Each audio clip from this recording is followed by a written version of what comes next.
I could have ever imagined 15 years ago when I signed up for my Fulbright grant, the ways in which it would impact my life, the ways in which it would take me down the path that I am on today. But I can say honestly that without Fulbright, I don't think I'd be sitting here in Rabat today doing what I'm doing. My name is Suzanne Moyer-Bazet. I'm the co-founder of a group of companies here in Morocco, including Nebo Technologies, leading the way in terms of bringing innovative American technologies to market in Morocco and in French-speaking Africa as a whole.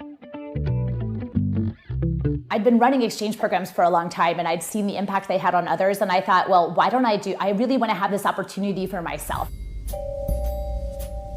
I'd visited Morocco, but I'd never spent enough time here to understand the Moroccan business environment, and for me, Fulbright was that amazing opportunity.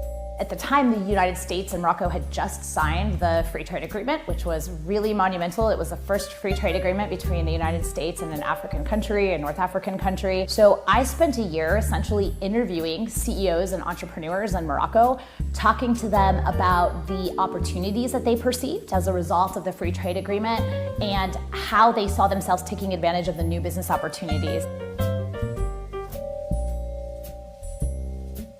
I can talk at length about how Morocco has impacted me in those 15 years, but I like to think that I left some impact here in Morocco as well. As an entrepreneur, I see it in the more than 40 young Moroccans that I now employ, and we've been very lucky to be able to invest in training, in skills development, which has really, I think, had a huge impact on them, on their families. I have been for a long time now as well on the board of directors of the High Atlas Foundation. Really incredible organization that is doing work with sustainable agriculture and rural development in Morocco. I've been able to bring some of the business perspective to that organization to understand some of the market dynamics around the agricultural supply chain and value chain in order to help to improve the livelihood of rural Moroccans as well. William Fulbright was a U.S. Senator in 1946. He was the first one to create the Fulbright program, which is now named for him.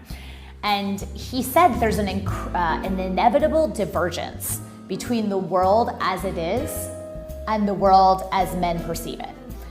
And that, to me, really summarizes what Fulbright is about and what Fulbright has been doing for the last 75 years. It's about taking that perceived divide and narrowing it. Coming from the Midwest of the United States, I think it's quite funny because people always ask me about culture shock in Morocco, but in some ways, and I can say this after being here for 15 years, there are things about American culture and Moroccan culture that are very, very similar in terms of the way that people approach life, the way that people approach business, and I think finding those commonalities and really being able to build on those commonalities is where a lot of potential lies.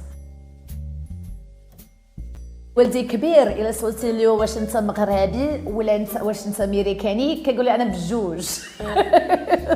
It's his identity, so it's great. It's impressive. They speak three languages.